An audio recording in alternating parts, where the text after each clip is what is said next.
Donald Trump has halted a plan to double US tariffs on Canadian steel and metal imports to 50%, just hours after first threatening them. But tariffs of 25% are still going ahead, and they'll take effect from the 12th of March, which is in fact today. So the move by the president comes after the Canadian province of Ontario suspended new charges of 25% on electricity that it sends to some northern states in the US, hours after Trump threatened to sharply increase his tariffs on the country. On the other hand, Trump has dismissed fears of a recession and brushed aside the stock market sell-off, which we've been extensively covering. Meanwhile, the White House press secretary referred to the tariffs imposed by India on American alcohol and agricultural products and said that Trump believes in reciprocity. Listen in to what the US president had to say, followed by the White House's reaction. Do you think there will be a recession? I don't see it at all. I think this country is going to boom. But as I said, I can do it the easy way or the hard way. The hard way to do it is exactly what I'm doing, but the results are going to be 20 times greater. Mr. President, you asked... And remember, Trump is always right.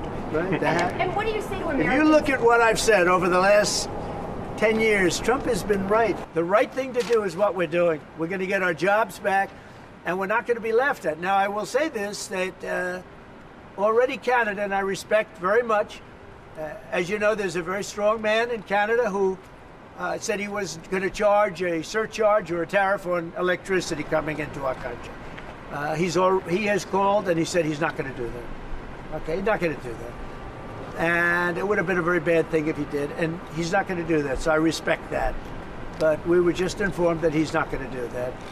Look, we've been treated very unfairly by Canada. We've been treated very unfairly by Mexico.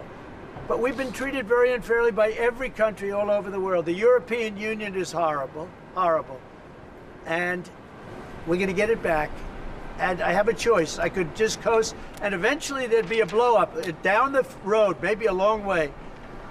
But we owe $36 trillion, and we're going to get it back.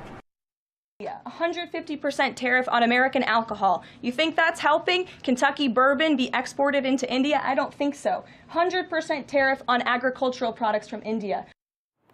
My colleague Maha Siddique has been tracking the latest. She joins us live from Vancouver at the moment. Maha, this volley marks the latest back and forth in a brewing trade war that presents an early economic test for Trump, as many are saying. But take us through the latest reactions in Canada. Well, at the moment, what we are seeing in Canada is a step back, especially from the Ontario province, where Doug Ford has said that the 25% surcharge that we were only discussing yesterday, Parmeshwar, on electricity, that is going from Canada, from the province of Ontario to Minnesota, Michigan, and New York, that surcharge has been lifted. And this after Donald Trump went ahead and announced that he would be doubling the tariff on steel and aluminum for Canada.